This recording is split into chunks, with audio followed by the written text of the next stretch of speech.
What up, guys? Alchemist here. I got something nice for you. It's been a while since I made a mythic build, and I can't lie to you guys, this build is busted. But I know y'all hate, I usually don't do this because I know y'all hate when y'all hear this, but it does rely off of an exotic class item. I know RNG can hold people, but it is easier these days. You can attune it at Pale Heart for at least one of the perks, and then you just keep spamming strange coins as Zer and hope it drops the roll for you. So it is easier to do. But today's build, we are utilizing freaking Spirit of Filaments, which give us Devour whenever we pop an Empowerment Rift, and we're using, and defeating a target while Devour is active grants class ability energy, so we're able to spam the Empowerment Rift to keep that Devour going whenever we want to. And if you leave the Rift and come back to the Rift, it'll restart the timer of Devour for you. So until that Rift is gone, you keep going in and out and keep the timer up. And then the second perk we're using is Spirit of Verity, where weapon final blows for damage type matching your grenade grants a stacking grenade damage bonus and improved grenade regeneration. Y'all already know how insane this buffs up our grenade damage. And now that Hellion and Arc Soul and stuff get buffed up by everything that's grenade stat, we're taking advantage of that basically. So in this build, you can run any strand weapon you want. You can run New Malphus with the catalyst to spread unraveling into the on the field, whatever, which I highly recommend.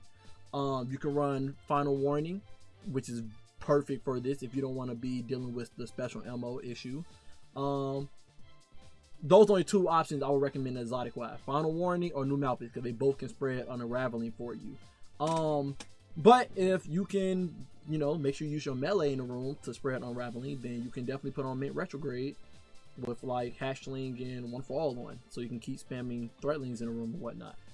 Your other weapons can be whatever you want. I love Urtai Apex, just a very good weapon. And then Heavy, I do recommend your Heavy being Strand, so if you do got Haliatus as a weapon, definitely use this. This help you get your stacks of Verity up very quick. Just shoot a horde of enemies and boom, you got max stacks basically. Artifact, the main thing you want is Threatling Proliferation, Pack Tactics, so all your Threatling damage is buffed up by 30%, and you make Threatlings more often with your strand weapons on debuff targets and whatnot. We got on Refresh Threads and Elemental Coalescence just to help us get some more ability energy from fire sprites. We have Fever and Chill on, so if we do get a kill or a precision shot, if we get 3 kills or precision shots with our solar weapon, we get Radiant. The main important thing in this build is Cauterize Darkness. Any dark debuff on enemies, they take 30% more damage from solar damage, except bosses. So basically, you want to spread unraveling. That's why I say Final Warning and New Malphus with the Catalyst is so goated, because you can spread unraveling in the room and then all the enemies just tag for dark debuff immediately. We got on Shield Crush because we will have what will we have in this build? Now that I think about it, I don't think we got any of this stuff in this goddamn build. Kind of crazy, but you can get Radiant with Fever and Chill. But other than that, yeah, we don't get anything else in this build. We don't get Whipping Mail, we don't get Frost Armor or Void Over Shield. So yeah, so this is the reason why we're running Fever and Chill, to proc the Radiant for Shield Crush. And then we have Tangled Web on, so if we kill a strand debuff enemy, it'll make an orb and then they get suspended in the air. Okay, the stats you want to go for in this build is 200 grenade, obviously, and you want to go for 100 super, and then as much class ability stat you can get. Okay, now artifact, we got on Song of Flame as our super, because it's just super strong, and you can rally it. You can use your grenade and then pop Song of Flame, go crazy, and then once Song of Flame goes off, you get your grenade back and you can use it again. So very good for looping. And then go Prismatic.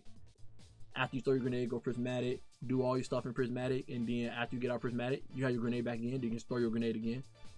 Great loop. And then by that time, you Song of Flame back. Empowerment Rift, obviously. We got Burst Glide, Arcane Needle, spread unraveling. And then we got Threatening Grenades on as our grenade in this build. So when we kill people with our strand weapon, we will get Death Throws. So that's why I said Mint Retrograde or New Malphus or Final Warning is amazing for this build. We got Weaver's Call on, so we can get class ability energy from Threatlings dealing damage, even though we will get class ability energy from Devour kills. This will help us get more class ability as well, so we can just spam pound wrist all day, always up. And then of course, whenever we spam our class ability, we get Hellion. Okay. Now, fragments. Faster to Hope. So we got multiple buffs on. In this case, it will be Devour. We'll get 30% uptime on our class ability. But I'll be honest, now that I said earlier about us having Radiant on, I would actually take off Faster to Hope and put on Faster to Die, so that you can get Radiant in this build, so Shield Crush increase your grenade damage even more. We got Faster Courage on, so any enemy that's affected by a dark debuff, they take 10% more damage. So unraveling in a room with Final Warning or New Malphis, you will have, or your Arcane Needle, you have unraveling on all the enemies in the room, allowing you to do 10% more damage to your grenade. We got on Faster Protection for the damage resistance. We got Faster Purpose on to get restoration whenever we pick up an Aura Power to stay alive. And then we have Facet of Mending. Whenever our Hellion get a kill, it'll cure us. I know we got Devour on, but it's the weaker form of Devour. This will help us get full health no matter what whenever it kills an enemy. But by all means, if you feel like that's overkill, you can go to whatever other fragment you want to have on. You can put Hope back on if you want. Yeah, you can go with not Awakening. What it's called. I'm always forgetting what's the other one called. Balance. You could put Balance on, so whenever you get light kills and dark kills, you get melee energy and grenade energy.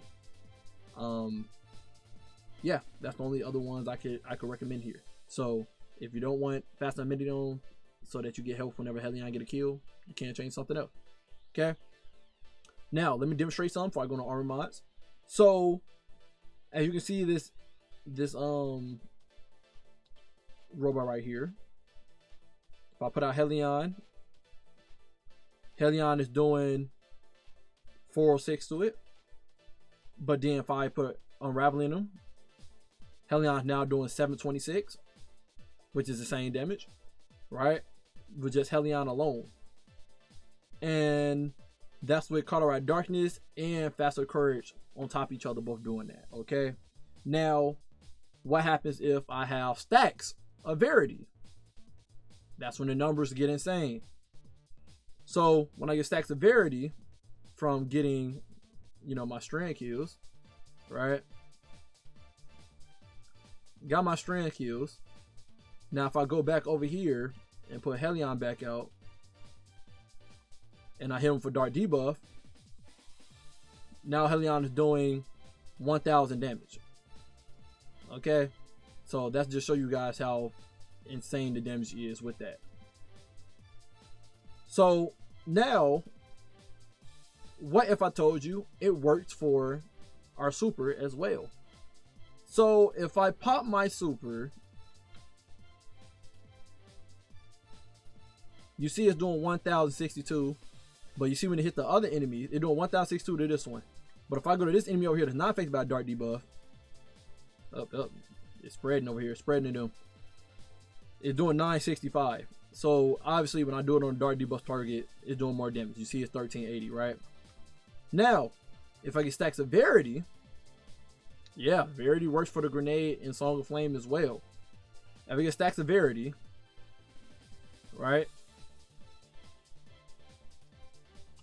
Get stacks of Verity, chain back to the robots,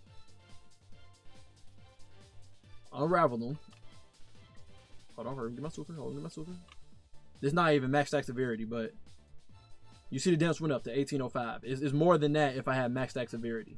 So you can do it, and then the good thing about Song of Flame, you always kill enemies while you're in Song of Flame to get the stacks of death throws. So it's just insane damage, okay? With the whole playing with the idea of killing people with strength to spread darkness debuffs to all the enemies in the room. And then while I'm doing that, Hellion is doing bonus damage. I'm getting death throws to make Hellion do even more damage. The artifact Cauterize Darkness, increasing that damage by 30%. The facet of courage in the artifact, making it increase by 10%. And then death throws, of course, increasing the damage up as well. And it works for Song of Flame as well. So I did this in -40 with the gameplay in top right corner, and this build is a monster. You got Devour on non-stop. As you kill enemies with Devour, you're getting grenade energy to spam your threatlings, so your threatlings do more damage when you throw the regular threatling grenades. Heavy on getting the damage buff. You're getting your class ability back because you got the filaments on, so kills giving you class ability and devour. Yeah, you get grenade energy and class ability energy. Only thing you won't be getting is your melee energy, but you can always spam prismatic to get your melee back. But you only need one arcane needle to spread unraveling. But with final warning and new Malpus, come on now, you don't even need it, and the damage is just insane to bosses and stuff. So y'all seen the beginning footage. This build right here is a beast. So hope you guys enjoy this build. Love you guys. Appreciate you as always. I think it's just as good as the Arc Soul build. It really is with Getaway artists. The verity and the devour thing just tie everything together for you. It's insane. It's insane. I'm so sorry. I got caught in yapping. I forgot I didn't show you the armor mods. So we got Harmonic Siphon on so that the SMG can make some orbs. We got Ash's assets on and one special ammo finder. We got 3 firepowers on in our arm piece. You could take one off and put a grenade font on if you missing out on the 200. I didn't care for get to 200. I was at 188. I thought that was good enough, you know. Chest piece. We got strand ammo generation so that the new Malpus or final warning have a better ammo generation stat to make special ammo. But if you're using final warning, you won't need this special ammo finder and strand ammo generation. This is only for mint retrograde and new Malpus. Final warning, you can replace this with another Ashes to asset, or you put on a strand siphon so it can make orbs, and then you just put another resist on your chest piece for final warning. Lead piece, we got strand scavenger on for new Malpus or mint retrograde, and then a class item, we got a special finisher for them as well. Again, final warning, those are free slot for you to do whatever you want to do with it. We got better already on insulation, pick up orb, get some class ability energy. And then we have Reaper on, so whenever we pop a class ability, we can kill an enemy, make an orb. And then we got distribution on, since we will be popping our rift near enemies a lot of stuff. We'll get ability energy for all our abilities, including our super. And then you could change installation because you do get your class ability pretty quick. So you could change installation to like melee, the melee one, because the melee is the only thing you're not getting ability energy for in your kit. So you can definitely change this to the melee one. Alright. Or recuperation, but I don't think you need recuperation. You got devour. Well, no, you got to get killed for devour, so you can put recuperation there as well. Anyway, that's the end of the build. I love you guys. Appreciate you guys always, and until next time, stay up.